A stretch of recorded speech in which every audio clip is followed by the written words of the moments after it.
vamos dar início então a esta sessão de esclarecimento da ERSAR.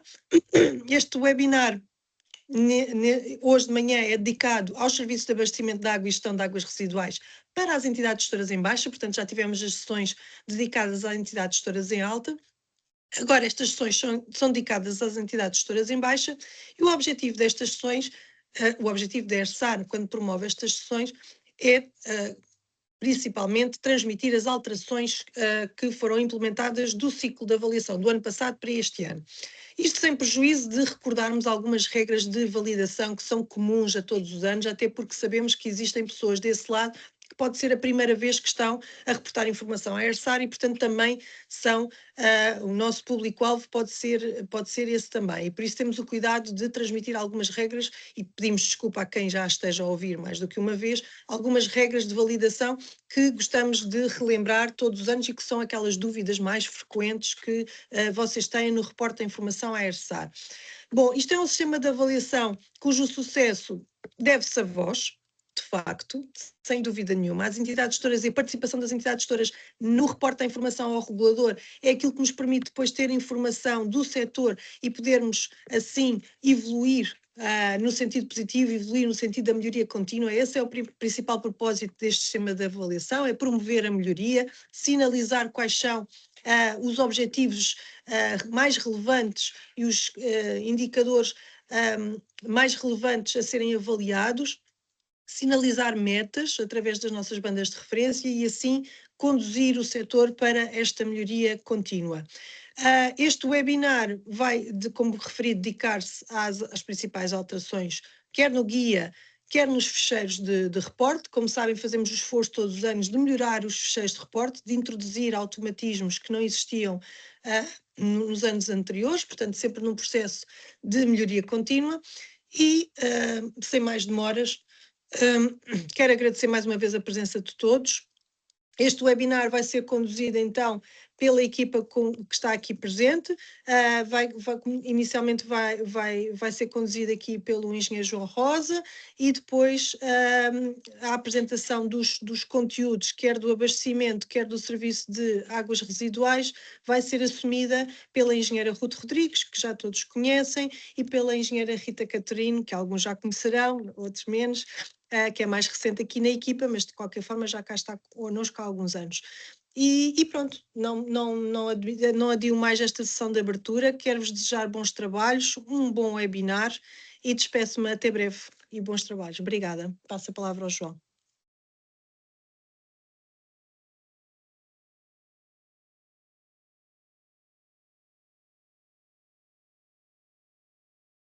Bom dia, não sei se me estão a ouvir. Eu diria que sim. E sem mais demoras, agradeço aqui a introdução da Susana e obrigado pela confirmação.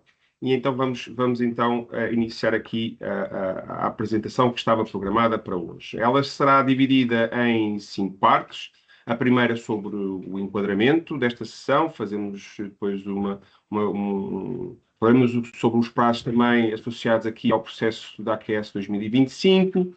Depois seguir-se-ão as principais alterações efetuadas ao nível dos dados e de indicadores.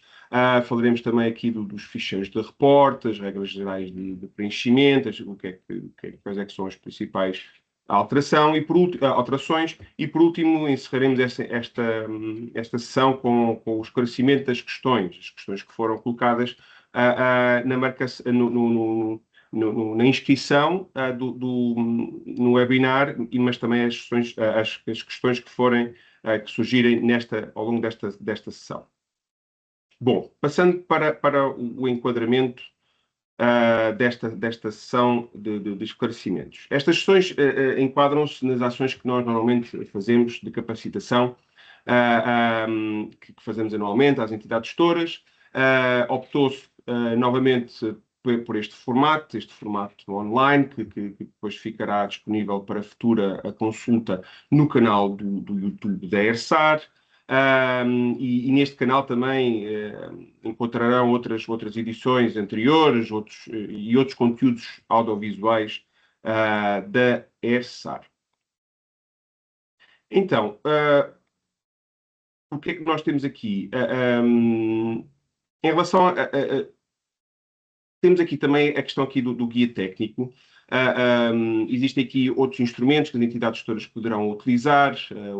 Lá está, o guia técnico, que podem encontrá-lo quer no site da ERSAR, quer no módulo da qualidade do serviço, na aplicação ficheiros de apoio a EG. Depois temos aqui o fórum, os fóruns da qualidade do serviço, nos quais nós recomendamos a respectiva subscrição. Os subscritores depois recebem as notificações do portal sobre os esclarecimentos de dúvidas colocadas pelas entidades gestoras, pela ERSAR, todas as participações que a ERSAR faça. Se vocês tiverem o fórum subscrito, vocês irão receber no vosso e-mail tudo o que acontecerá nestes fóruns que por vós forem subscritos. Por último, temos aqui depois o próprio contacto com o técnico que acompanha a vossa entidade gestora. Muitos de vós utilizam este recurso também. No fundo, sempre que vocês acederem ao vosso processo de reporte de informação, no canto superior direito, vocês terão o técnico da ERSAR, o técnico da qualidade do serviço que acompanha a vossa entidade gestora. Portanto, vocês poderão depois utilizar o telefone ou o contacto desse técnico, o contacto por e-mail desse técnico, para esclarecer dúvidas mais específicas. Em relação aqui às regras do webinar, vamos manter o esquema que foi adotado em sessões anteriores, ou seja, iremos dar prioridade às questões que foram colocadas pré-webinar, ou seja, no ato da inscrição. E depois iremos também esclarecer as outras questões que forem surgindo ao longo deste webinar. Por favor, nós já colocámos isto no chat, mas por favor não usem a opção P e R para depois nós concentrarmos tudo no único interface. Será mais fácil depois gerirmos os trabalhos desta sessão. As questões que não forem respondidas ao longo deste webinar, depois poderão ser respondidas posteriormente num post que eventualmente iremos colocar no Fórum da Qualidade do Serviço. Bom, em relação aqui aos prazos associados, temos aquilo que já aconteceu, temos aqui um pouco aqui o histórico do que já aconteceu. Como de costume, disponibilizamos o módulo da qualidade do serviço a 31 de janeiro, o Guia Técnico número 27, ou a versão mais atualizada do mesmo. Depois, no dia 13 de fevereiro, foram disponibilizados os ficheiros de reporte de informação. As entidades gestoras em alta já submeteram a informação, foi no passado dia 31 de março, e agora temos o dia 30 de abril, daqui a cerca de 2 semanas, para que todas as entidades gestoras possam submeter a informação à ERSAR. Fazemos aqui um pequeno sublinhado e apelamos a todas as entidades gestoras que não deixem a submissão dos dados para os últimos dias. Lá está, porque poderá haver aqui constrangimentos de última hora, não só vossos, mas também nossos. Muita afluência ao site, muitas dúvidas, e depois podemos não ter a possibilidade para esclarecer todas as dúvidas, ou termos algumas. Nós tentamos fazê-lo e acho que temos conseguido todos os anos, mas de qualquer forma poderá haver aqui algum contratempo, e aquilo que nós recomendamos é que não deixem tudo para os últimos dias. Sem mais demoras, irei dar aqui a palavra à minha colega Rita Catarino, que irá seguir a restante apresentação. Rita, a palavra é tua. Muito obrigada, João. Muito bom estar aí em casa.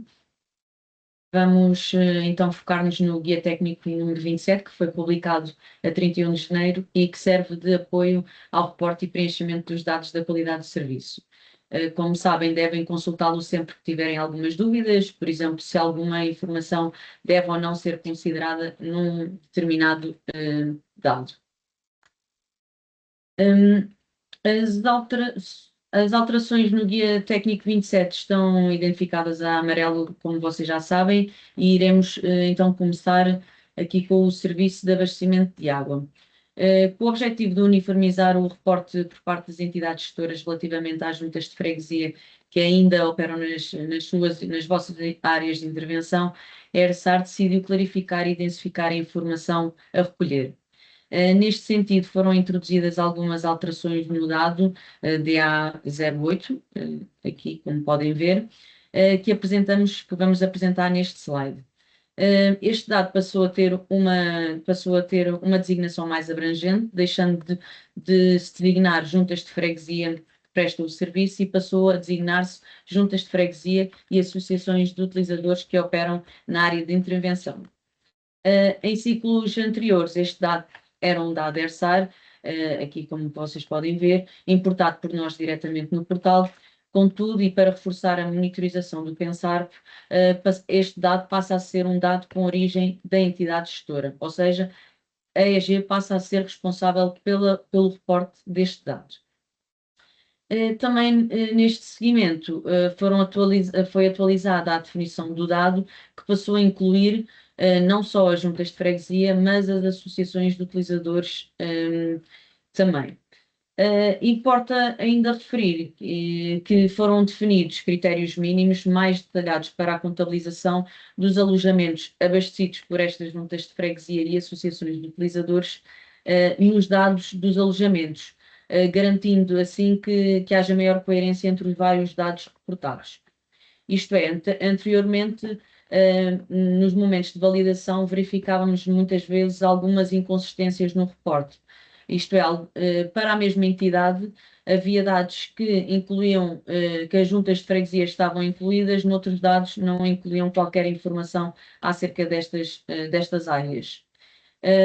Com estas alterações, pretendemos assegurar maior consistência e, no final do processo, obter fichas de avaliação mais completas, fiáveis e comparáveis entre si. Na sequência de terem sido introduzidos critérios mínimos para a contabilização dos alojamentos localizados nestas áreas onde o serviço ainda continua a ser operacionalizado pelas juntas de freguesia e ou associações de utilizadores, foram acrescentadas algumas notas explicativas nestes dois dados com o objetivo de clarificar os critérios a aplicar e a garantir maior consistência no reporte.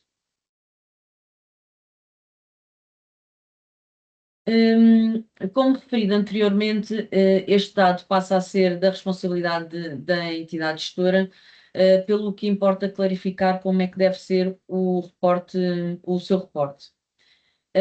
Em regra, as entidades gestoras operam o serviço na totalidade da sua área de intervenção e, nestes casos, o dado vai ser um não aplicável, como está aqui referido.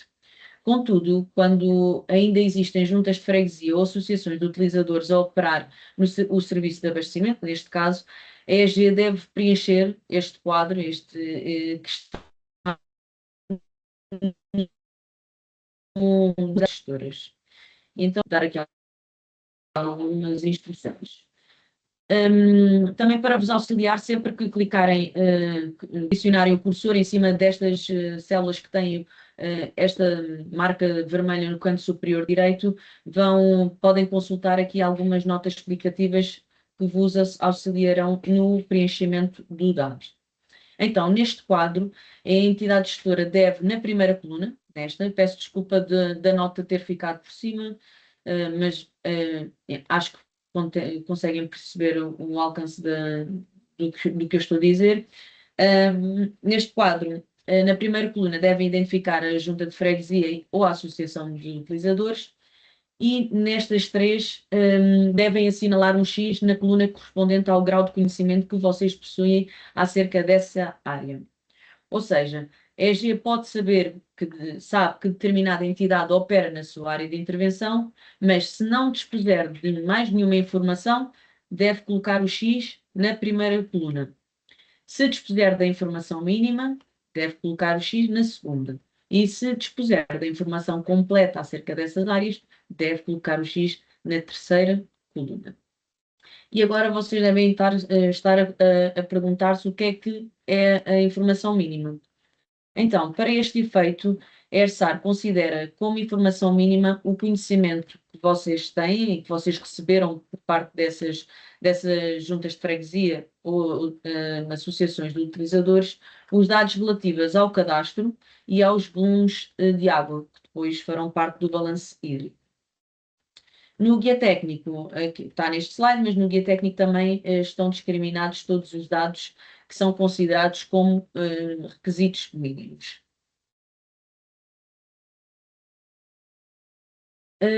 Agora, para entendermos também um bocadinho melhor, imaginemos vamos imaginar que uma entidade gestora, uma de vós, sabe, sabe as infraestruturas que existem na área de intervenção identificada, mas não dispõem de qualquer informação sobre os volumes envolvidos, ou seja, os volumes captados, volumes faturados, etc.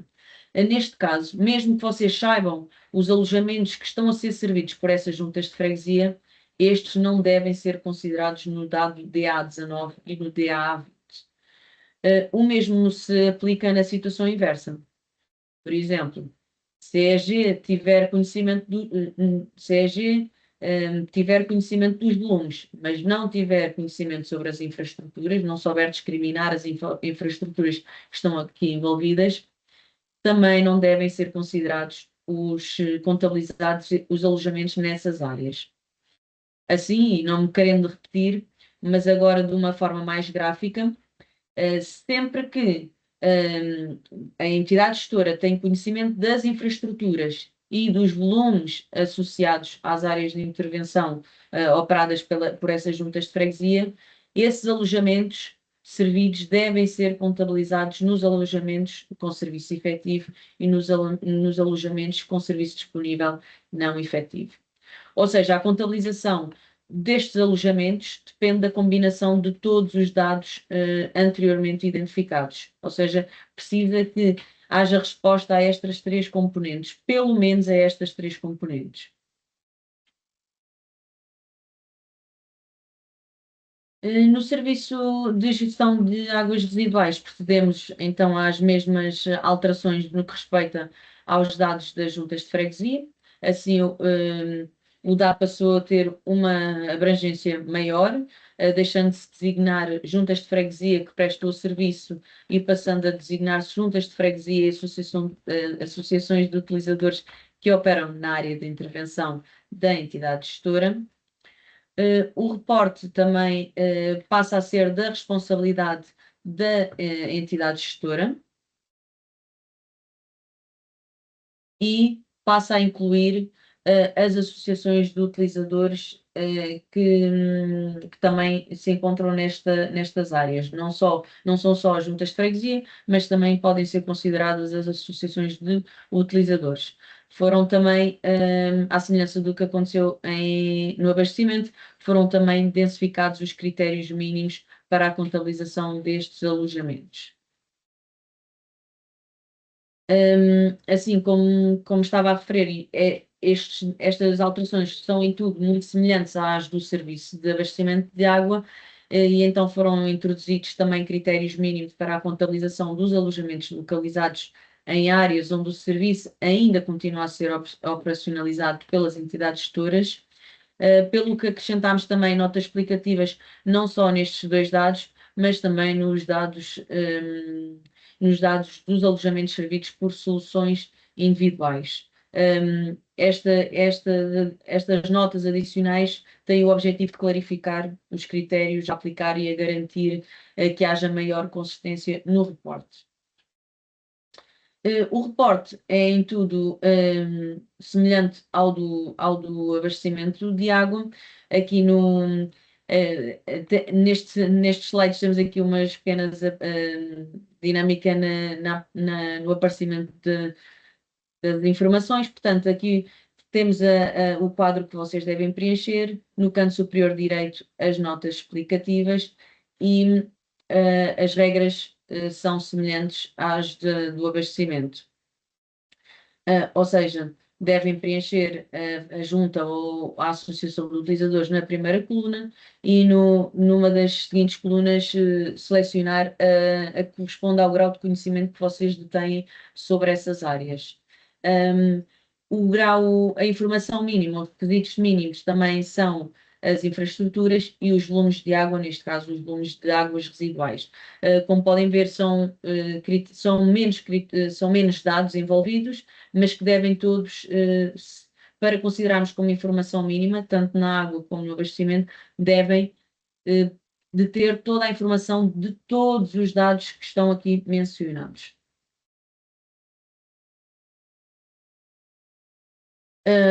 Não repetindo-me, a lógica é tudo idêntica à do abastecimento de água, portanto, reforçar que só devem ser contabilizados nos alojamentos, nos alojamentos, aqui em baixo, os alojamentos localizados nestas áreas para as quais a entidade gestora tem informação simultânea das infraestruturas e dos volumes de água residual. Precisa de ter informação destes 3 critérios. Por último, para concluir as alterações efetuadas no guia técnico para estes 2 serviços, resta indicar que nos dados DAR22 e DAR23, que são os alojamentos servidos por soluções individuais, foram replicadas as notas do dado DAR24 para trazer maior detalhe na definição destes 2 dados, para que fique mais claro para vós que podem ser considerados os registros dos pedidos de serviço de limpeza de fossas sépticas efetuados nos 2 últimos anos. Lembrar, e isso é que vocês têm isso em mente sempre, que nestes casos devem retirar os duplicados, ou seja, diferentes pedidos devem retirar os diferentes pedidos que sejam respeitantes à mesma fossa séptica, ou seja, ao mesmo alojamento. Passamos então aqui ao ponto 4. Tenho aqui indicação que o MEG deixou de ouvir, mas tenho confirmação que continuam a ouvir bem. Portanto, acredito que possa ser aqui um constrangimento da entidade gestora. Passamos então aqui passamos então aqui ao ponto 4, onde iremos focar-nos nos ficheiros de reporte e algumas regras de preenchimento que precisamos que sigam e que é de útil, é preciso estarem com atenção para que isto facilite o vosso reporte. Antes de começarmos, só dar nota que, embora os print screens sejam com o fundo azul ou com o fundo verde, muitas destas regras e a maior parte destas regras replicam-se nos 2 ficheiros. Só para fazer esse esclarecimento. Como já as regras iniciais já são muito conhecidas por vós, portanto, dar-vos nota que apenas devem preencher as células em branco, isto para indicar que as células a cinzento já são células que têm fórmulas ou que trazem informações de outros separadores. Portanto, apenas preencher as células em branco, porque estas células cinzento trazem automatismos e não queremos que haja aqui corrompimentos das formatações que já existem e que nós tentámos colocar nos ficheiros. Lembramos também a importância de utilizarem o copiar especial de valores por forma a evitar trazer fórmulas de ficheiros que vocês têm ou links dos vossos ficheiros de trabalho para que não deturpem o cálculo dos dados do ficheiro de reporte que vocês depois vão submeter à ERSAR.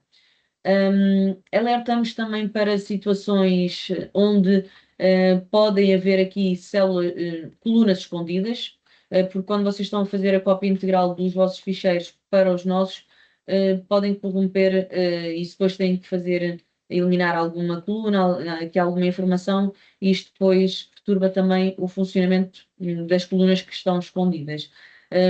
dar aqui o exemplo do ficheiro de águas residuais na folha infraestruturas e na folha também das infraestruturas no que diz respeito aqui aos descarregadores. Como podem ver, há uma passagem entre colunas, que quer dizer que estão aí as colunas escondidas. Como a engenheira Susana disse no início, todos os anos tentamos adicionar mais regras de validação para vos facilitar o preenchimento dos ficheiros e também para facilitar aqui já ou impedir alguns erros nos reportes. Portanto, tenham atenção aqui a algumas regras de alguns alertas que vos vão aparecendo. Aqui no separador são vários os separadores até, mas recordamos, este slide tem o objetivo de recordar a importância das entidades gestoras para utilizarem apenas as listas disponíveis nas folhas de reporte. Aqui nas drop... desculpem, pensava que ia abrir aqui uma drop-down, mas como estava a dizer, para utilizarem as drop-downs que aparecem e não tentarem colocar outras opções. Isto para nós é muito importante para posteriormente permitir um correto tratamento da informação por parte da ERSAR. Assim fazemos com que o vosso reporte seja mais uniforme entre as várias entre as entidades gestoras. Estas especificações e este cuidado, nós pedimos a vossa atenção para as folhas do RH pessoal, RH outsourcing e para as reclamações. Caso utilizem outras opções para além destas pré-definidas, em vez de conseguirem selecionar o valor, vai-vos dar aqui um erro no preenchimento e estes erros no preenchimento impedem a submissão do ficheiro no portal. Também já presente desde o ano passado, a folha RH pessoal tem algumas regras de validação que, quando aplicável e quando não estão a ser cumpridas, aparecem destacadas a amarelo. Vou exemplificar, vamos dar aqui alguns exemplos. E aqui, conforme o exemplo 1, quando um trabalhador está apenas afeto à atividade de águas residuais ou de RU, não deve entrar no serviço de abastecimento de águas, ou vice-versa. Por exemplo, aqui os trabalhadores só estão afetos, ou melhor dizendo, não têm afetação nas águas, então não devem aparecer aqui no ficheiro de abastecimento. Aqui no exemplo número 2, não deve ser deixada nenhuma célula vazia. E por último, conforme indicado no slide anterior, que eu tentei explicar, só devem ser selecionadas as opções que estão identificadas nas drop-down lists. Pronto, reforçamos então o especial cuidado a ter no preenchimento desta folha, porque, mais uma vez, se existem células amarelo e, consequentemente, erro no preenchimento, aqui no dado, vai haver aqui o ficheiro não vai ser corretamente importado no portal. E vai haver aqui um constrangimento depois na importação. Daí também nos últimos tentarmos que não reportem informação, não deixem isto para os últimos dias, para que depois não haja estes constrangimentos que, por experiência, existem ainda algumas vezes. Contrariamente ao slide anterior, na folha RH pessoal, ainda que surjam, e muitas vezes vocês dão-nos esse alerta, e embora surja aqui o alerta para confirmarem os meses de afetação, quando são diferentes de 12, este alerta não impede, é mesmo só para vocês fazerem uma confirmação, este alerta não impede não impede a submissão do ficheiro. Como podem ver, já não aparece erro no preenchimento e aparece sim aqui o valor.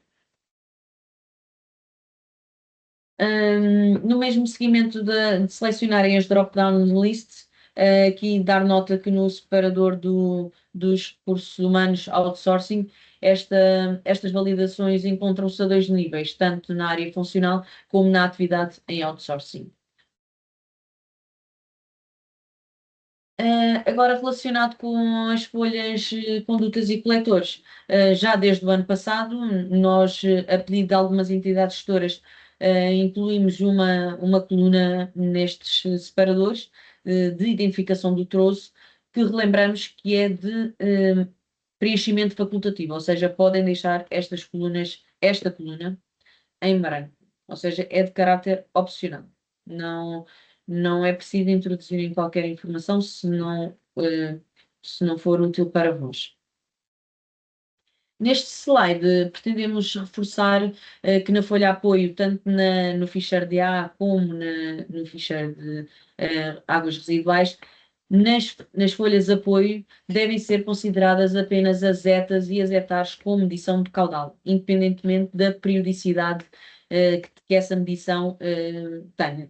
Como vocês sabem, devem preencher a periodicidade aqui onde eu tenho o cursor, e esta pode ser diária, semanal ou mensal. Nestes dados, também deve ser indicada a capacidade diária das instalações, e muitas vezes as entidades gestoras deixam estas células em branco. Aqui, então, reforçamos este dado da capacidade diária das instalações deve ser mencionado e deve ser referido aqui nestas folhas de apoio. Ainda sobre este tema, eu estava a focar-me que devem preencher no separador da folha apoio, porque é este que vai ser, é aquela informação que vai ser contabilizada para o dado em si. Contudo, para não perdermos informação sobre todas as etas e antares, na folha de tratamento devem adicionar a capacidade diária para as instalações de tratamento, tanto etas ou hectares, para todas as instalações, quer elas tenham medição de caudal, quer não tenham medição de caudal. Como eu estava a dizer, isto com esta duplicação, eu sei que estamos aqui a duplicar um bocadinho do vosso trabalho, mas acho que não é demasiado. Com esta informação, com esta duplicação, pretendemos não perder informação sobre a totalidade das infraestruturas que vocês têm. Relembro que se estamos a tratar das mesmas instalações, os valores devem ser concordantes, tanto na folha de tratamento como na folha de apoio. A única diferença é que na folha de apoio só estão as etas e hectares com medição de caudal, e nesta devem estar todas as instalações, independentemente de terem ou não medição. Outra validação que já foi implementada no ciclo de avaliação anterior prende-se com a necessidade de o cumprimento das condutas e coletores reportado aqui no ICI. Estas colunas que estão aqui, que podem aparecer a amarelo, devem ser coincidentes com a informação que vocês reportam no separador com coletores ou condutas. Uma nota que vos damos já da experiência que temos recolhido desde que os ficheiros foram disponibilizados, é que muitas vezes a entidade gestora começa a preencher o ICI. E não, aqui as regras com que nós dispomos, com que os separadores aparecem no ficheiro, têm alguma lógica, portanto, pretendemos que, e aconselhamos-vos a preencherem primeiro a folha de infraestruturas, para que, quando chegarem à folha do ICI, já, o ficheiro já tenha aqui já tenha por trás a validação, já consiga fazer a validação necessária, e já evite aparecer-vos aqui, quando bem preenchido, já evite aparecer-vos aqui a célula amarela. Muitas vezes começam por preencher o ICI, quando a folha das condutas ou dos coletores está por preencher, e como é óbvio, como a folha ainda está a zero, como o dado de cumprimento de condutas ou coletores ainda está a zero, o ficheiro vai dar aqui uma marquinha amarela que vos dá que vocês ficam apreensivos, mas não, está tudo ok. Comecem por preencher primeiro a folha dos coletores e condutas.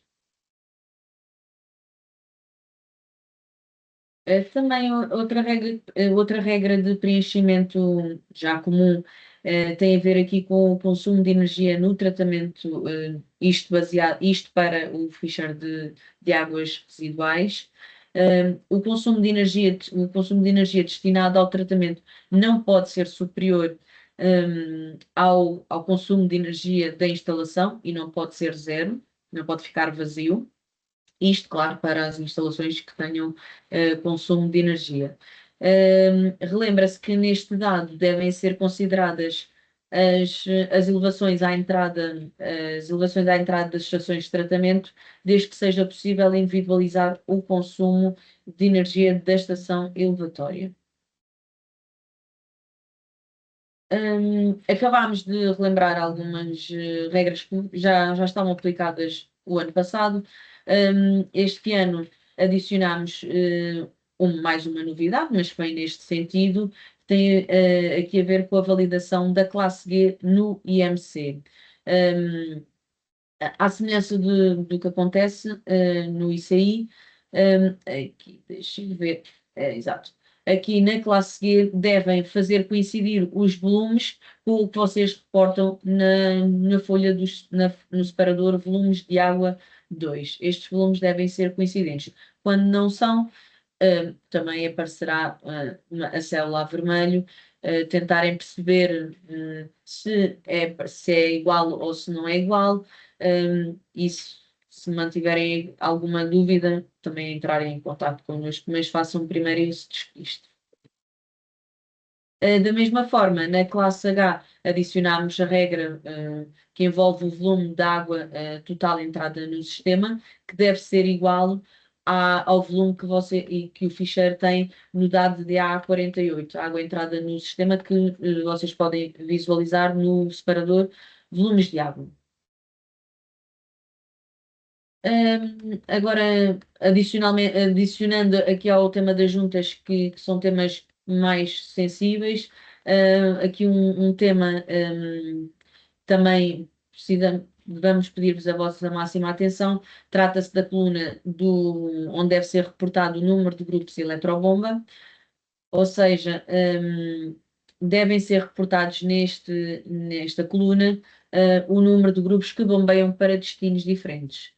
Este mecanismo foi implementado já o ano passado, já foi implementado na folha das infraestruturas, para permitir que depois, quando a informação está a ser passada para a folha de energia, as estações elevatórias apareçam em duplicado, triplicado, consoante o número que vocês selecionem, para que seja possível diferenciar a altura manométrica da bomba e o volume elevado e, consequentemente, o respectivo cálculo do valor de uniformização para aquela bomba. Assim, quando existir apenas um destino, nesta coluna devem colocar o número 1. Por outro lado, se a estação elevatória bombear água para 3 destinos diferentes, devem colocar aqui o número 3. Agora peço a vossa máxima atenção, e isto é uma regra especial e que foi na tentativa de corrigir um constrangimento verificado o ano passado nos ficheiros da avaliação da qualidade do serviço de 2024, que muitos devem lembrar-se que havia um constrangimento quando o valor que era importado no portal do valor do IMC não correspondia ao valor que estava refletido no ficheiro. E então tivemos que criar aqui umas regras. Portanto, peço a vossa máxima atenção para este slide, que tem mesmo de ser cumprida esta regra, senão deturpa depois a informação que passa para a folha de energia e vocês já não conseguem reportar com lógica aqui o que vocês querem reportar na folha de energia. Então, aqui algumas regras que reforço, é mesmo importante vocês seguirem, e peço que isto tenha aqui uma chamada de atenção que é para as estações elevatórias com vários grupos eletrobombas independentes, a EG deve registar a estação elevatória na primeira linha e deixar uma linha em branco por cada grupo adicional, antes de passar à estação elevatória seguinte. E então vou dar aqui vários exemplos. Coloquei aqui o número 1, quer dizer que posso colocar a estação elevatória seguinte logo na linha de baixo. Contudo, aqui no exemplo, no exemplo seguinte, quando o número de grupos de eletrobomba é diferente de 1, e neste caso vamos colocar, por exemplo, o número 3, deve deixar duas linhas em branco. Se por acaso o número fosse 2, só deve deixar uma linha em branco. Nós depois disponibilizaremos estes vídeos, mas se quiserem tirar um print screen, aconselho, porque é de máxima. Quando perceberem que alguma coisa pode não estar a correr bem, tentem perceber se estão a implementar bem estas regras que vos estamos a passar neste momento. Caso não sejam seguidas, como eu referi já há pouco, se não forem seguidas estas regras, a passagem de informação para as folhas de energia e para o IMC ficará com constrangimentos e não ficará correto.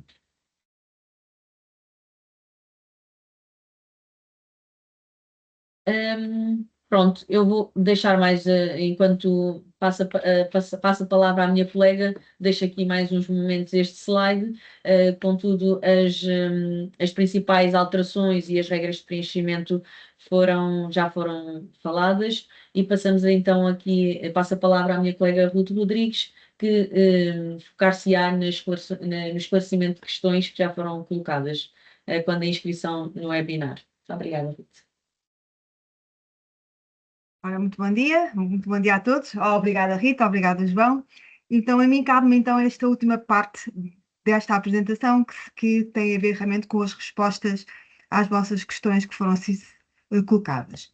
No entanto, gostaria só de, também antes de dar início então às respostas às questões colocadas, no momento da inscrição, gostaria de abordar previamente alguns aspectos que ao longo do acompanhamento que é feito junto das vossas entidades gestoras no momento do reporte da informação, de contactos que temos tido ao longo do tempo, algumas questões que são comuns e, portanto, e que achámos que era relevante também dar-vos aqui nota destes aspectos que se consideram também relevantes. Vou então passar aqui para a apresentação. Peço desculpa que eu não sei o que é que se passou aqui. Passei para o ponto 1 e eu quero o ponto 5. Pronto. Como é do vosso conhecimento, em 2025 houve realmente um acontecimento que foi extraordinário, que teve a ver com as falhas que houve decorrentes do tal apagão de 2025, no dia 28 de abril. Neste slide, pretendemos dar-vos aqui uma nota como deve ser preenchida a informação decorrente desse evento.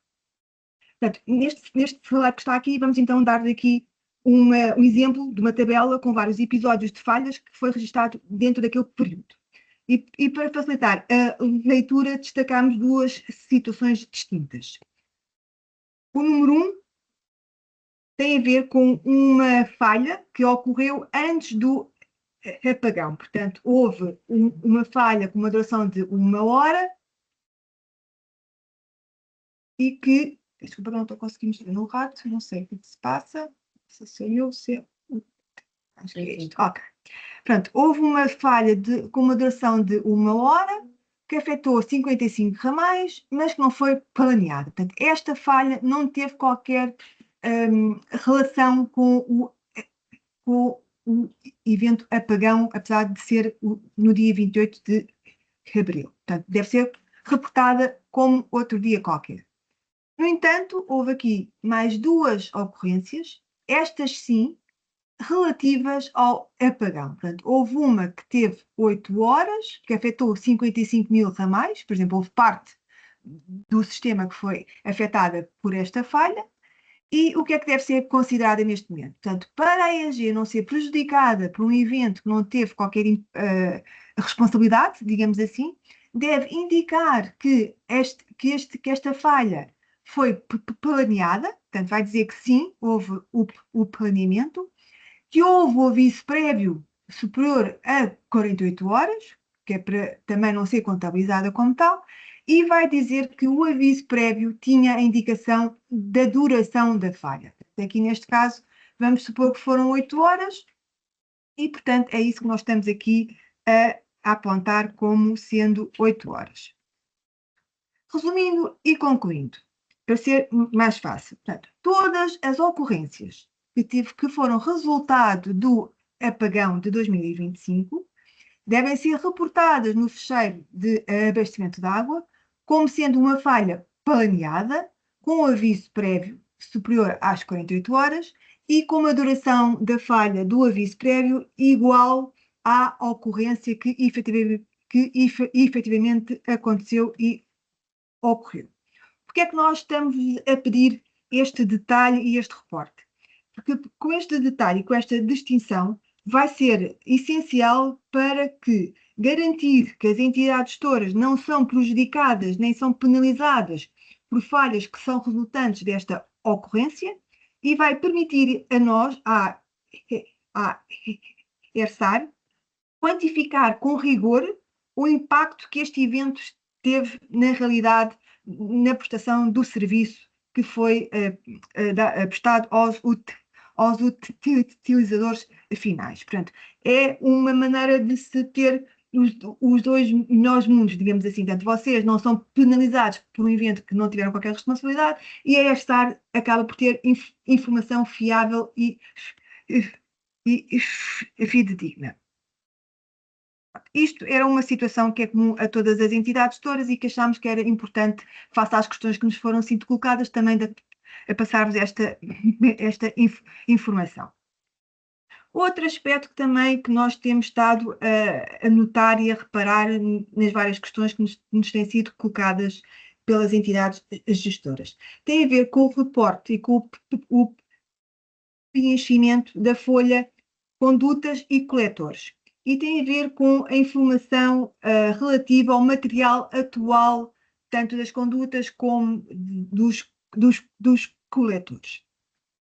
Portanto, no campo material atual, a opção outros, que há efetivamente uma opção para além do PVC, PAD, ferro fundido, a última opção é o outros, porque realmente pode haver outro material que a ERSAR não tenha listado ou não tenha a informação naquela lista. Portanto, a opção outros só pode ser utilizada quando o material existente não consta daquela listagem desse campo. Portanto, se houver desconhecimento de cadastro sobre o material existente naquele troço, então essa célula tem que ficar vazia. Portanto, o outro é só quando vocês conhecem o material que existe naquela conduta, naquele troço, mas que não existe naquela listagem que é disponibilizada pela ERSAR. Portanto, isto também é um aspecto muito importante. Uma situação que já foi identificada por várias entidades gestoras, e desde já apresentamos as nossas desculpas, tem a ver com o fecheiro de gestão de águas residuais da Baixa, não está a totalizar os 100% quando tem toda a informação preenchida. Portanto, realmente houve a eliminação de um dado, não sei se vocês se deram conta disso, mas houve um dado que deixou de fazer, ou deixou de ser necessário no sistema de avaliação da qualidade de serviço, tinha a ver com o dado de AR09, que era o relativo às entidades responsáveis pela gestão de soluções individuais de saneamento de águas residuais. Portanto, esse dado foi retirado do sistema de avaliação da qualidade de serviço, mas infelizmente aquele contador de preenchimento não foi ajustado, não foi corrigido e, portanto, mesmo tendo toda a informação preenchida, aquele valor não passa dos 99%. No entanto, esta não ficou, pronto, é realmente aborrecido, porque estamos ali com essa incorreção, mas não é muito grave, porque não é impeditivo de importação e submissão da informação. Portanto, se for só esse dado que realmente, portanto, Se os 99% for só por causa dessa situação, não há qualquer impedimento para vocês submeterem o fecheiro no portal da ERSAR. Por último, também dar-vos só uma pequena nota, antes de começarmos então, mesmo aquela parte mais interessante, tem a ver com dar-vos conta que a ERSAR teve necessidade de disponibilizar novas versões dos fecheiros para além daquela que foi inicialmente publicada no dia 13 de fevereiro, e pelo que pedimos que as entidades gestoras que ainda não iniciaram o preenchimento dos fecheiros ou que se encontram numa fase muito inicial do seu preenchimento, que procedam, por favor, à extração das versões que existem atualmente no portal da ERSAR. No entanto, também já sabem como é que a ERSAR funciona. Se já estiverem numa fase muito avançada do preenchimento do fecheiro e se detectarem que a correção tem impacto no vosso reporte, porque pode haver situações que a correção não tem um impacto, vocês não operam aquela instalação ou não têm aquele tipo de volume. Portanto, se não houver impacto no vosso fecheiro, tudo bem, ótimo, avancem, mas se detectarem alguma incorreção no vosso fecheiro, enviem, por favor, o fecheiro para o técnico que acompanha a vossa entidade gestora, que nós procedemos à correção e evita, então, a duplicação do trabalho da vossa parte. Pronto, eram estas aquelas mensagens fora novidades do fecheiro, fora as novidades do guia técnico, mas que de facto teve a ver com aquelas questões várias que nós fomos recebendo da vossa parte e que achámos que era importante termos então também, dar já também estas informações. Ora bem, uma questão que foi colocada no âmbito tem a ver com portanto, uma questão que foi colocada no momento da inscrição teve a ver com, no âmbito do indicador de reclamações de serviços, consideram-se respostas escritas às reclamações. Em situações onde o consumidor solicita a correção de estimativas de fatura presencialmente, obtendo a retificação imediata e recebendo o novo documento, é mandatória a emissão posterior de resposta escrita ou considera-se a intervenção presencial como resposta efetiva contabilizada no indicador. É assim, não sei se consigo passar a animação, consigo? É assim, face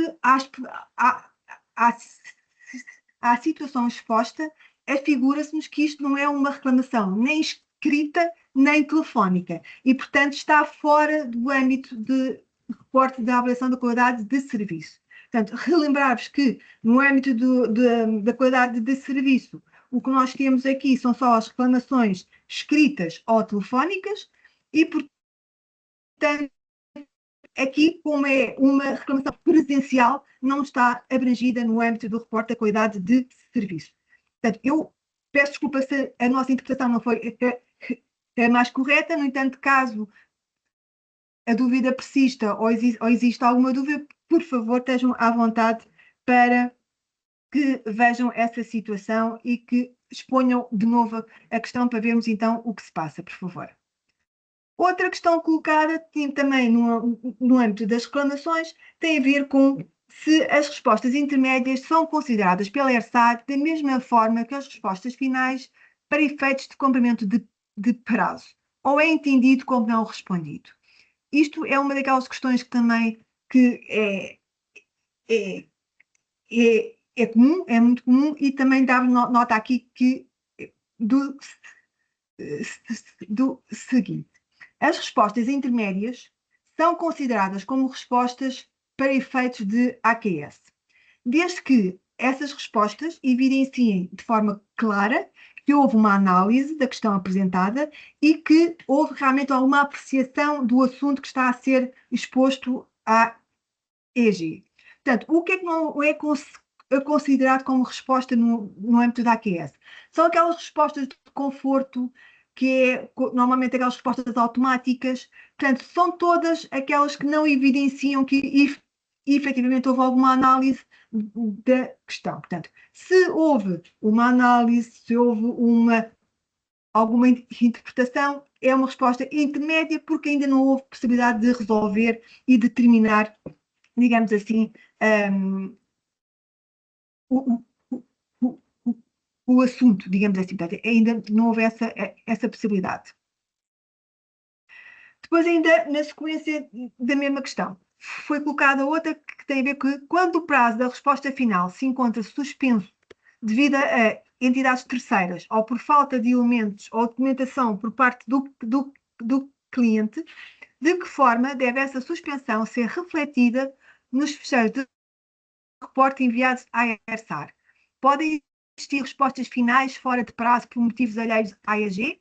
Pronto, isto é um bocadinho no seguimento da resposta anterior. É para estas situações que existem, de facto, as respostas intermédias. Portanto, quando as respostas finais necessitam de um prazo superior ao prazo legal, porque mete seguradoras, porque é preciso fazer alguma intervenção, alguma obra, a EAG deve, então, enviar uma resposta intermédia, dentro do prazo legal, a informar o reclamante o que é que já foi feito e porque é que, à data, não é possível resolver o assunto de uma vez por todas. Portanto, é precisamente para estas situações que existem as respostas intermédias. Portanto, lá está. Que já levou a uma análise, a uma interpretação, e é por esse motivo que, efetivamente, existem respostas intermédias. Mais uma vez, João, eu não sei se eu estou a ser clara na minha exposição, mas se houver alguma coisa que falhe ou que não esteja a ser clara, por favor, voltem a colocar a questão. Sim, sim, temos de ter bastante participação no chat, mas pronto, qualquer confusão, qualquer esclarecimento que possamos ser um pouco mais claros, por favor, interajam connosco via chat, por favor. Muito obrigada. Outra questão tem a ver com como deve ser feito o reporte dos troços reabilitados, digamos assim. Portanto, como retirar a extensão reabilitada da quantidade das novas condutas ou do que existe, digamos assim, das condutas existentes. Eu vou aqui replicar uma justificação que foi dada pela minha colega Rita no ano passado, portanto, vou aqui replicar a justificação dada já no ano passado, porque acho que foi bastante bem conseguida e, portanto, vou aqui tentar replicar a justificação que a Rita deu no ano passado. Vamos supor, portanto, isto é um caso simples, digamos assim, em que há uma entidade gestora que num subsistema, neste caso o subsistema 2, tem uma extensão de 25 km. Portanto, isto assumindo que estamos a olhar para o reporte que foi dado no ano passado, em 2024, portanto, foi o ano passado, em 2024, que houve efetivamente a reabilitação das condutas e que a questão é como é que vão reportar agora em 2025 essa extensão reabilitada. Portanto, é este o exercício que vou agora aqui apresentar-vos. Portanto, no âmbito do reporte dos dados de 2024, a EAG no subsistema 2 tinha 25 km que foram executados no ano 2000, portanto, tinham mais do que 10 anos e, portanto, qualquer reabilitação neste subsistema podia ser considerado como reabilitação, porque cumpria o período mínimo de 10 anos de vida para ser contabilizado, e, portanto, no âmbito do reporte de 2024, a EAG reportou, eu não sei se vê aqui o meu cursor, não estão a ver, estava aqui claro, eu penso assim, não sei se assim conseguem ver, pronto. Aqui, se repararem, a EAG está a reportar que no ano de 2024 reabilitou 2 km de condutas. Portanto, no âmbito do reporte da AQS 2024, num total de 25 km, a EAG reabilitou 2 km de condutas. Portanto, este foi o reporte que a EAG teve que fazer em 2024. Quando passamos para o reporte agora do âmbito de 2025, o que é que a EAG tem que fazer? Tem que desagregar o subsistema 2 em duas linhas, em que vai replicar um troço de 23, que corresponde aos 25 menos os 2, vai manter o ano de construção da rede, que foi do ano 2000, e vai desagregar então os 2 km reabilitados em 24 e vai indicar o ano de 2024. Portanto, no ano em análise, em 2025, se repararem, vamos ter aqui o comprimento médio de condutas com mais de 10 anos já devidamente ajustado com os 2 km que foram reabilitados em 2024. Portanto, deixou de ter mais de 10 anos e por esse motivo deixou de estar a ser contabilizado aqui no dado do comprimento médio de condutas. Portanto, a metodologia para reporte da reabilitação de condutas e de coletores é assim que deve ser feito. No ano em que é feita a reabilitação, é reportada na mesma linha do troço inicial, digamos assim, não há desagregação. No ano seguinte, no reporte do ano seguinte, é necessário fazer então a desagregação das linhas para que seja reportado então o ano de construção. Outras questões que foram colocadas no âmbito do reporte de falhas e de avarias, que nós aqui compilámos e juntámos as duas porque são realmente muito semelhantes. A primeira diz respeito a que quando o reporte de falhas e avarias em tipo de ocorrência, por uma mudança de contador por não estar a funcionar corretamente no seu funcionamento, uma alteração de torneira de segurança por não estar a funcionar corretamente, ou uma alteração de ramal, por exemplo, e que para todos os efeitos pode haver ou não corte de água, podendo ser a mesma programada com aviso ou não programada, se deve ser selecionada falha no abastecimento ou com avaria com falha no abastecimento. A segunda questão é muito semelhante, tem a ver com no registro das avarias ou falhas também devem ser colocadas as falhas em ramal. Por exemplo, numa ruptura no ramal sem válvula para realizar o trabalho é necessário fechar a água a várias pessoas, é avaria em ramal, mas como vários clientes são afetados, não sei se é considerada avaria na rede. Pronto.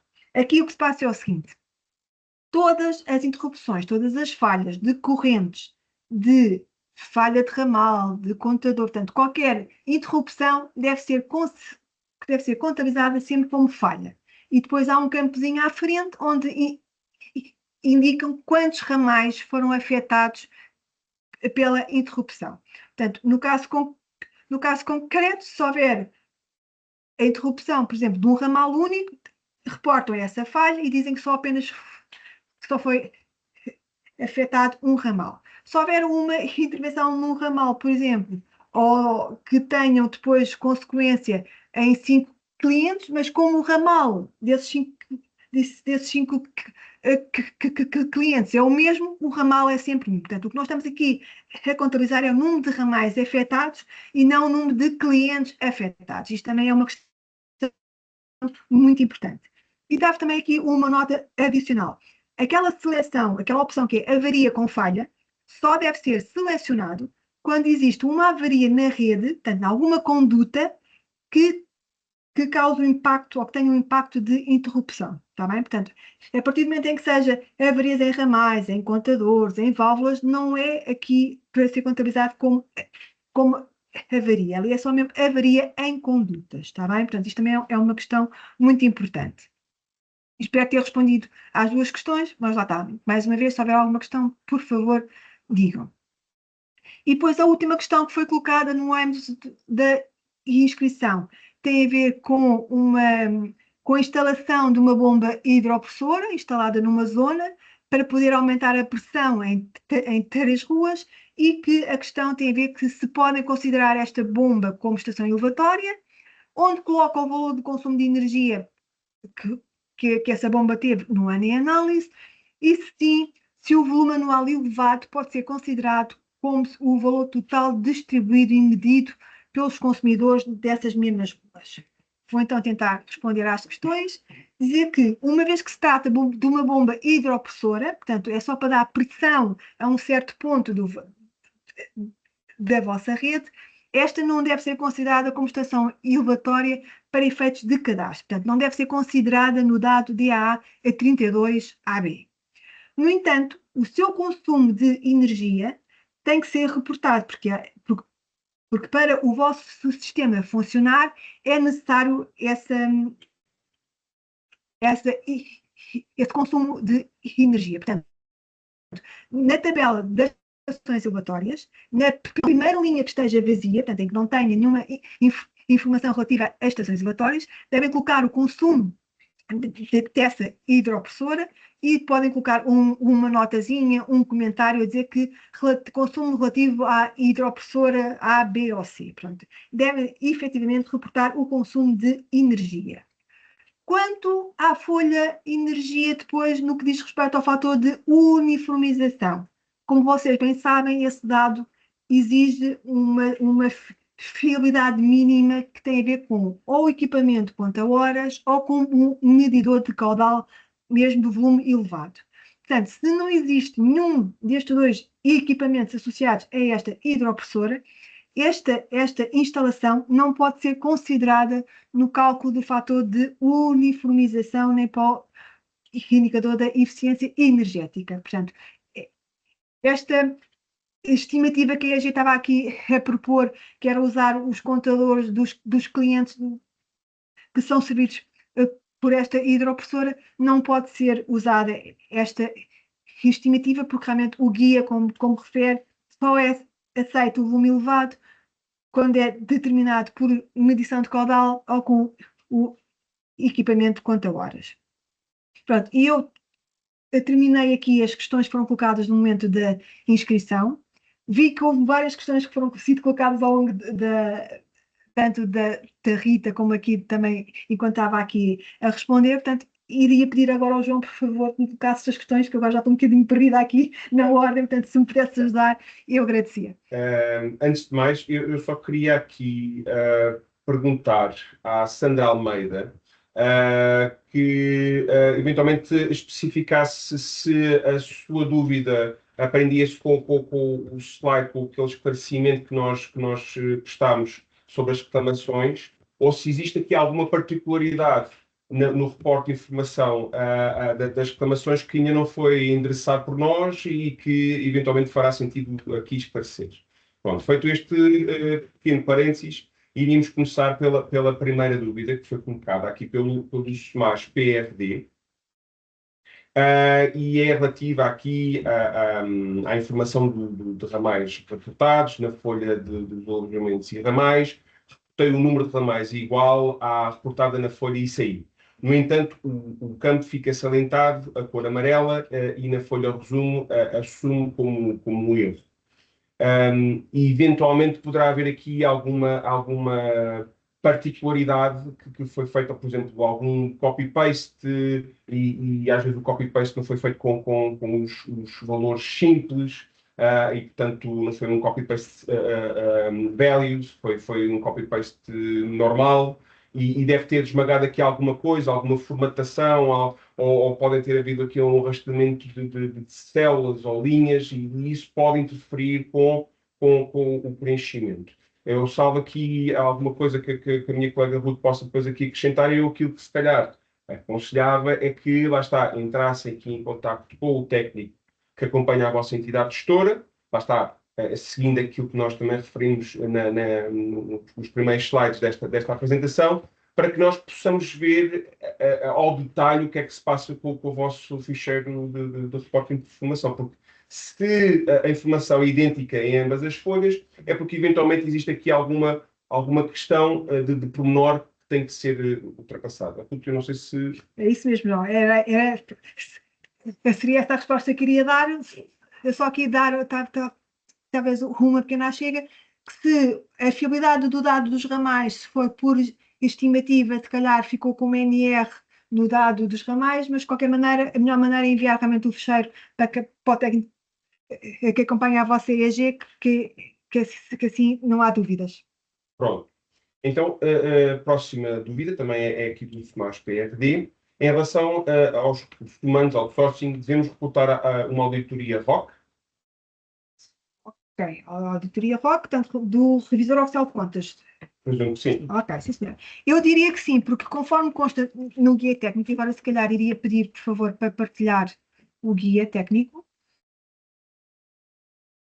Já há bocado fiz um bocadinho aqui o trabalho de casa, diga-se de passagem. Portanto, eu já fui aqui ao guia técnico e é feita a referência que devem ser considerados, para efeitos do pessoal em outsourcing, os serviços de faturação, cobrança, serviços de contabilidade e financeiros. Portanto, eu aqui diria que tudo tem a ver com questões de contabilidade, finanças, sim, é para ser considerado aqui no reporte no reporte de TACAS no âmbito do pessoal em outsourcing. Portanto, eu aqui, mais uma vez, conforme a Rita disse, sempre que houver dúvidas se entra, se não entra, ir ao guia técnico, porque naquelas notazinhas que está abaixo da definição do dado, tem sempre o que entra, o que não entra, o que é para incluir ou não. Portanto, eu aqui, a auditora Roque, é para ser contabilizada, sim. Ok, pronto. Mais uma vez, se eventualmente poderá surgirem outras dúvidas relacionadas com os nossos esclarecimentos, podem utilizar aqui o chat para depois fazerem-nos entender o que é que nós estamos aqui a afinar nos nossos esclarecimentos. Relativamente à dúvida colocada pela Ana Bárbara, da AGER, que refere também que dispõe o software Baseform, isto é relacionado aqui com as perdas de água por erro de medição. O que é que a Ana Bárbara nos diz? O erro associado ao pacto de contadores fornecidos por aquele software é superior a 6%. No dado das perdas de água por erros de medição, que é o dado DA61, podemos considerar esse valor no cálculo do balanço hídrico? Assim, eu peço desculpa pela minha ignorância, mas assim, eu não sei qual é o funcionamento desse software, porque assim, o que nós consideramos aqui, conforme consta também no nosso guia técnico, é que só pode ser considerado um valor superior a 6% quando existe um estudo do parque de contadores existente dentro da REGI. E esse estudo necessita que a amostra seja representativa dos anos, dos diâmetros, das marcas, portanto, tem que ser representativo do parque de contadores. Portanto, eu não sei o que é que esse software faz, se faz a certificação dos contadores ou não, se faz ensaios dos contadores ou não, ou se faz só uma estimativa entre aquilo que é medido nos contadores e aquilo que supostamente deveria estar a ser medido. Portanto, eu não sei qual é o funcionamento desse software, peço desculpa, temos que chegar um dia destes a falar um bocadinho mais, mas realmente é assim, o que nós aceitamos neste dado é só quando existe um estudo do parque de contadores, quando existe realmente testes, ensaios, quando existe realmente valores que sustentem esse valor superior a 6% do erro de medição. Portanto, eu peço desculpa se calhar não fui suficientemente clara na resposta, mas também é por desconhecimento aqui da nossa parte do que é que esse software faz, mas se a engenheira Ana Bárbara se nos puder ajudar um bocadinho mais agora. Eventualmente poderá, lá está, no chat poderá eventualmente especificar algum pormenor. E peço desculpa, mas realmente... Pronto. Pronto, então, mas sem prejuízo nós avançarmos, depois... Voltarmos atrás deste assunto. Exatamente, é isso. Então, próxima dúvida, Ana Saraiva. Bom dia, no separador RH pessoal, devo contabilizar ou não as férias nos meses ao serviço? Por exemplo, se um colaborador tiver 10 dias de férias, desconto nesse mês? A resposta diria que é não, mas pronto. Mas, outra questão, mas vamos primeiro a esta, sim. Portanto, é assim, por defeito, digamos assim, todos os colaboradores têm que ter 12 meses afetos ao serviço. Por defeito, é essa a regra. Quando é que se aceitam valores inferiores a 12 meses? É quando o colaborador entra a meio do ano, por exemplo, quando há alguma admissão a meio do ano é que podem ter menos do que 12 meses. Quando algum colaborador sai a meio do ano, alguma reforma, portanto, se ser também a meio do ano é que pode ter menos do que 12 meses. Tirando estas situações, por defeito é sempre os 12 meses, portanto não há essa situação. E depois também temos aquelas situações de baixas de longa duração, em que se o colaborador estiver ausente mais do que 12 meses, portanto tem que estar, por exemplo, 14 meses de baixa, só quando volta a regressar é que pode ter menos do que 12 meses. Portanto, aí é que é só contabilizado o tempo que teve efetivamente ao serviço. Mas, por defeito, são sempre 12 meses. Portanto, como todos temos férias, como todos temos os dias de férias, portanto, é sempre 12 meses afetos a todos os colaboradores. Ok. E na mesma interação, a Ana Saraiva colocou aqui outra questão, que se prende com os volumes das hectares na folha de apoio. Devem ser contabilizadas as hectares que dispõem de caudalímetro.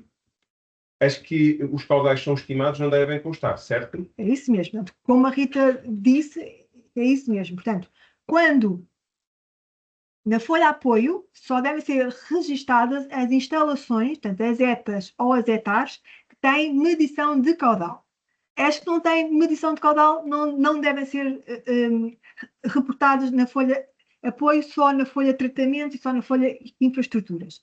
Portanto, realmente é esta a regra que deve ser considerada e contabilizada. Nós reparamos aqui que a Susana Melo colocou o braço no ar. Aqui nesta sessão não é permitido este tipo de interação. Se existir alguma dúvida, algum comentário que queiram acrescentar, por favor, utilizem a opção chat. Eu estava aqui a escrever enquanto a Ruth estava aqui a proceder ao esclarecimento, mas assim ficou em direto e, portanto, já está feito o esclarecimento. Então, passando aqui à próxima dúvida, da Diana Loio. Relativamente à folha de apoio do DAR 77, 68 e 69, gostaria de esclarecer o seguinte. Para além da indicação de que devem ser consideradas apenas as instalações com medição de caudal, esta folha aplica-se exclusivamente a instalações que recebem mais de 2.000 EP, ou deve ser preenchida para todas as instalações com medição de caudal, independentemente da população equivalente. Sim, é a segunda. Mas... exatamente. São todas as hectares, atenção, são hectares, não são as fossas sépticas coletivas, são só hectares, independentemente da sua dimensão. E com medição de caudal. Portanto, são estes realmente os requisitos. Portanto, com medição de caudal, hectares e independentemente da sua dimensão. Ok, pronto. E entretanto, voltando à dúvida da Ana Bárbara, da AGER, o software, há aqui uma pequena especificação, o software faz uma análise em função do tipo de contadores e a sua idade e características dos contadores existentes no nosso parque. No fundo, portanto, são valores teóricos, portanto, não são valores que efetivamente são medidos e verificados em ensaios. Portanto, eu aí diria que não pode ser aceito, pronto, porque lá está, é um bocadinho uma questão de uniformização entre todas as entidades gestoras, portanto, se não é feito esses ensaios e se não é feito esse relatório, digamos assim, do parque, da amostra do parque, então não deve ser contabilizado. Ok, pronto. Próxima pergunta. E, entretanto, as perguntas continuam a chegar. Isso é bom sinal. É sinal que temos aqui. É por isso que cá estamos. Exatamente, isso mesmo. Bruno Lima. Bom dia. No RH pessoal, no número de meses ao serviço durante o período de análise, se um trabalhador iniciar funções no dia 20, como fica a contabilização desse período para o reporte? Ok. Vamos supor, no caso extremo, em que o colaborador entra só no dia 20 de dezembro, por exemplo. Pode-se considerar que ele trabalhou um terço do mês, portanto, pode-se pôr 0,33 meses, digamos assim. Portanto, é um bocadinho. Portanto, é fazer sempre a proporção dos dias face ao ano em si, portanto, dos 12 meses. Portanto, é sempre fazer uma regra de 3 simples, fazer essa proporção. Exatamente. Pronto.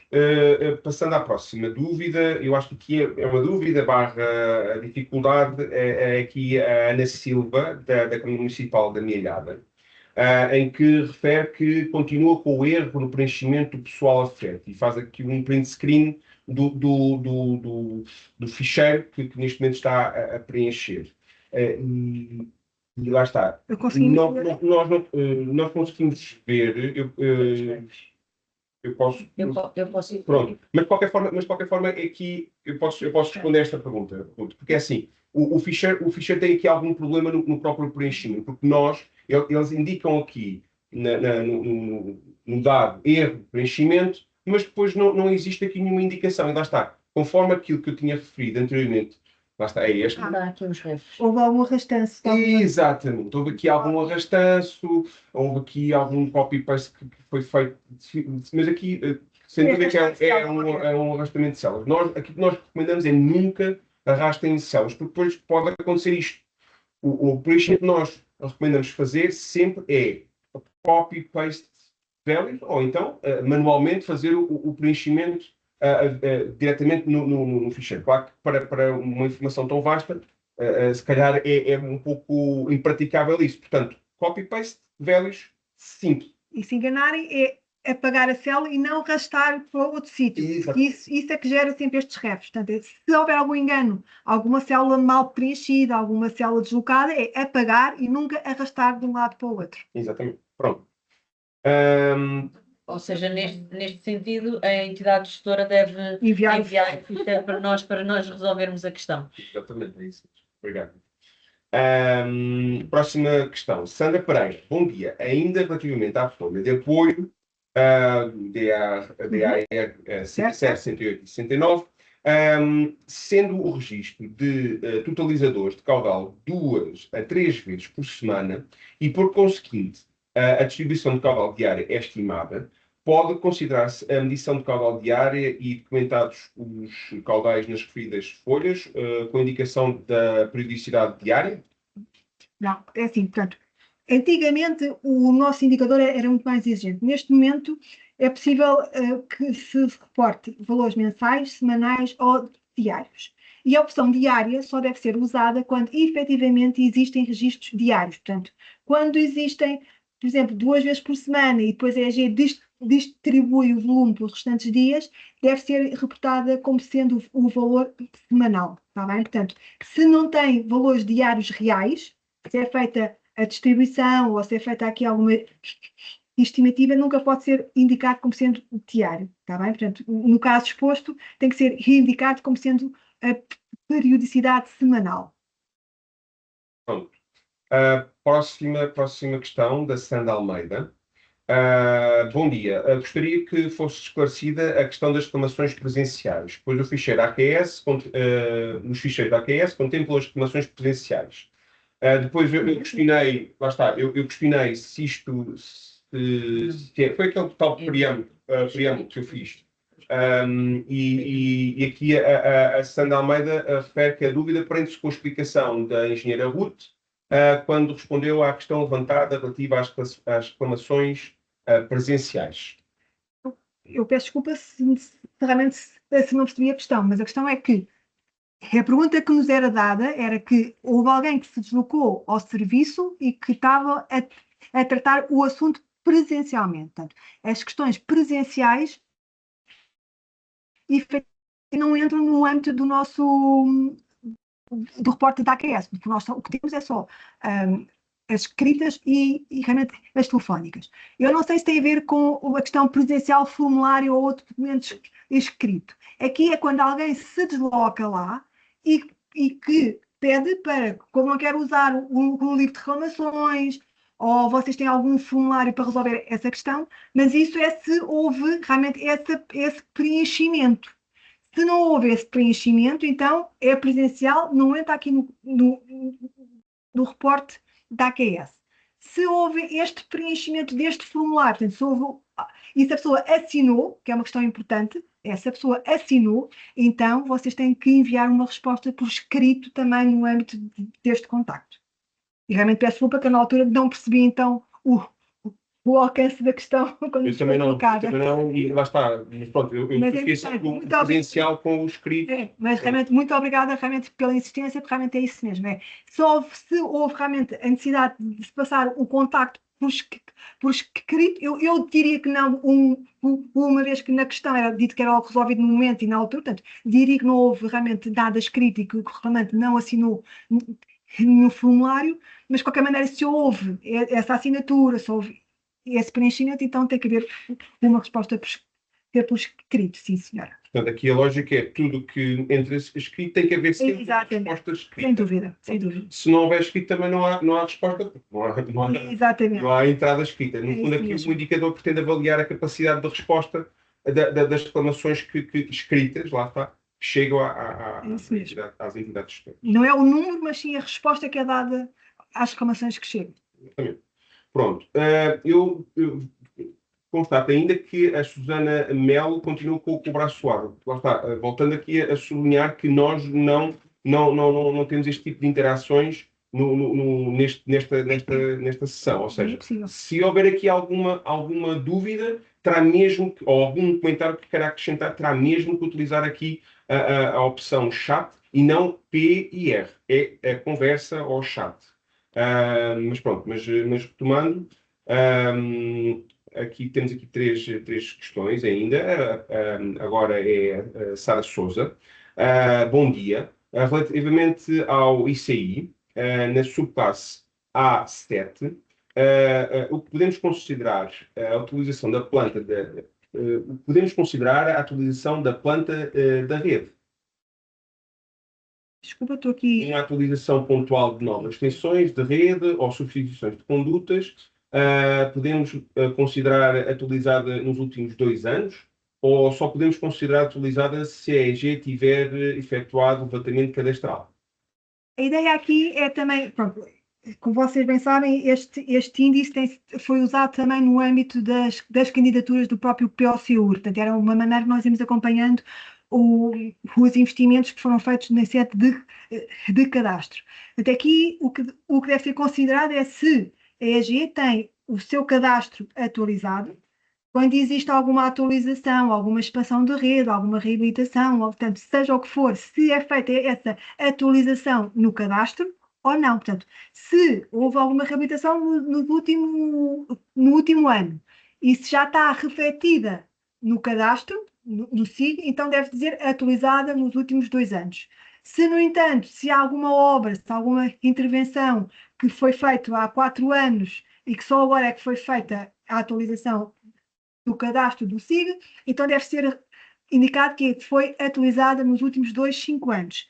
Se a EG fez o cadastro e nunca mais o atualizou, se não é um instrumento vivo, digamos assim, então deve dizer não atualizada. Portanto, não sei se respondi à questão, mas tem a ver efetivamente com a taxa de atualização que é feita ao vosso cadastro. Esclarecida. Obrigada. Sinal. Ok, pronto. Então, próxima questão aqui, da Ana Margarido. Temos um funcionário que esteve todo o ano de baixa e continua. A baixa já vinha do ano de 2024. Pelo que disse, entende que não deve ser contabilizado, certo? Certo. Exatamente. Portanto, se já começou em 24, se teve o ano de 25 ainda ausente, então não é para ser reportado no quadro dos recursos humanos. É isso mesmo. Okay, pronto. Próxima dúvida, Jani Santos. Bom dia. Em que circunstâncias os consumos próprios da EG podem ser considerados faturados? Obrigado. Muito bom dia. Assim, essa é uma questão que tem a ver, que tem que ser relacionada diretamente com o reporte de contas. Portanto, isso tem que haver no vosso reporte de contas uma parcela de autoconsumos valorizados. Portanto, há umas regras que o fecheiro de reporte de contas indicam o que é que tem que ser apresentado, que documentação tem que ser apresentada, para que nós, no âmbito da qualidade de serviço, se possa considerar que aquele volume de autoconsumos que foram valorizados. Portanto, não é o consumo faturado, digamos assim, mas é um autoconsumo valorizado. E isso é um dado que tem que estar intimamente relacionado com o reporte do vosso reporte de contas no âmbito da regulação financeira. Portanto, aqui é o melhor que posso responder, digamos assim, é isso. Portanto, é importante falarem com o vosso financeiro e verem realmente quais são os volumes que foram reportados no reporte de contas e que podem ser aqui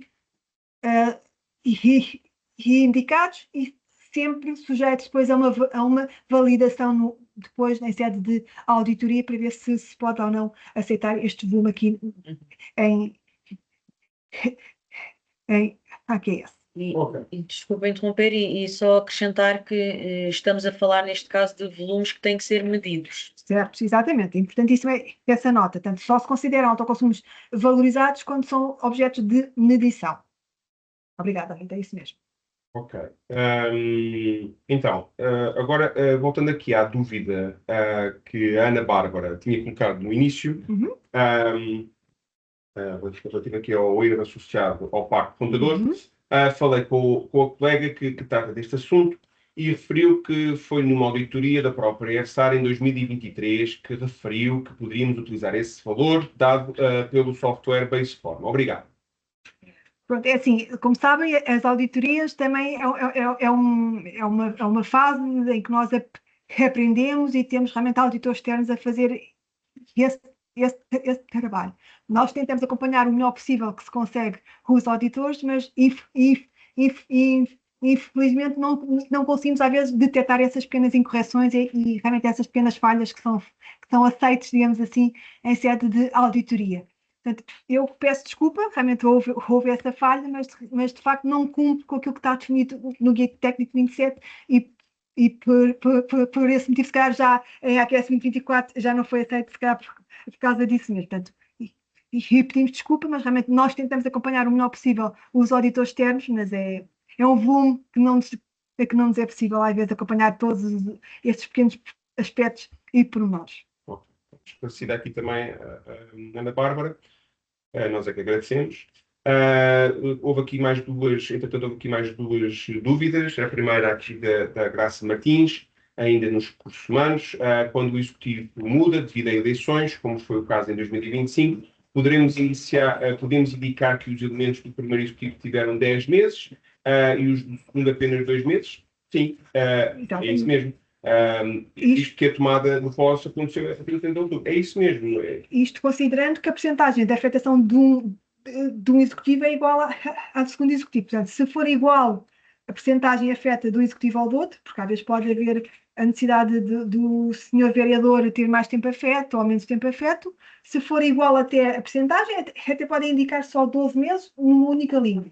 Se efetivamente houver aqui uma percentagem distinta, então realmente fazer aquilo que o João está a dizer, desagregar um com 10 e outro com 2 com percentagens distintas, mas agora é como acharem melhor. Isto realmente é só para vos simplificar, digamos assim, o reporte da informação. Ok, pronto. Então agora a próxima dúvida da Elsa Gomes. Bom dia, um colaborador, e temos muitas dúvidas aqui com os semelhantes, mas pronto, é sinal que temos aqui a oportunidade de esclarecer. Bom dia. Um colaborador que tenha estado de baixa médica de janeiro a junho de 2025 e depois novamente de outubro a dezembro, considera-se que trabalhou 4 meses. Não, senhor, são 12 meses. Exatamente. Esse colaborador vai estar afeto 12 meses ao serviço. Não cumpre, lá está, não cumpre com os 12 meses consecutivos e, portanto, não pode ser feita essa repartição. Portanto, são 12 meses afetos ao serviço. Aqui o critério sempre está ausente mais do que 12 meses no ano em análise? Sim, então não conta. Se não, tem que ser reportado. Com 12 meses. Exatamente. Pronto. Agora, Cláudia... Ok, a Elsa Gomes diz que ficou esclarecida, nós é que agradecemos. Cláudia Vieira. Em relação ao preenchimento do RH, questiono se, nos casos em que o trabalhador não esteve 12 meses, o ficheiro dá um alerta de outra cor. Muito obrigado pela sessão.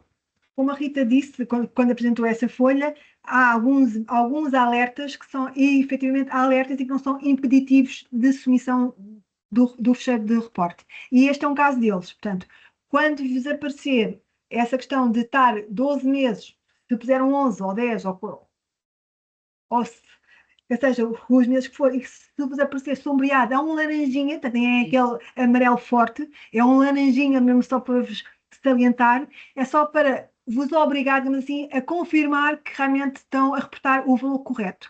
Porque às vezes podia haver algum erro, alguma falha vossa, portanto, é mesmo só para confirmação. Portanto, não está com aquele amarelo forte, não vos aparece como erro, não vos aparece nada. Portanto, fica salientado, fica com o alerta, mas se verificarem, tem o valor ali associado. Portanto, não está a ser reportado como erro. Portanto, aqui não há qualquer problema.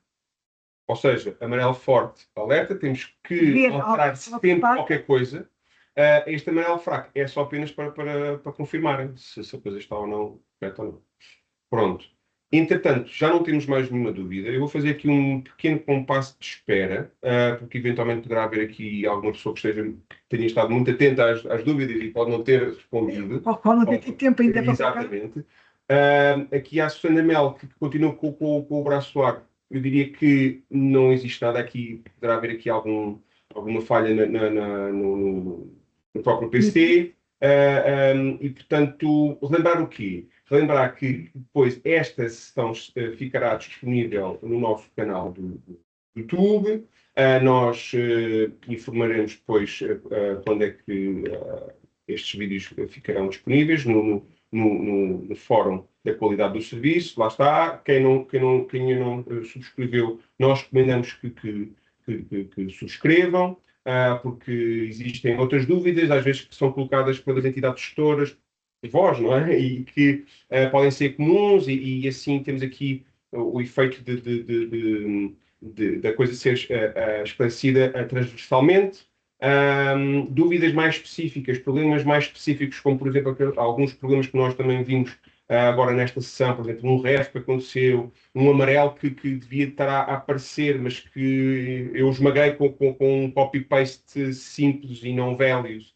Essas coisas, entrem em contato com o técnico que acompanha a vossa entidade gestora e nós procuraremos, como sempre, ultrapassar aqui o problema.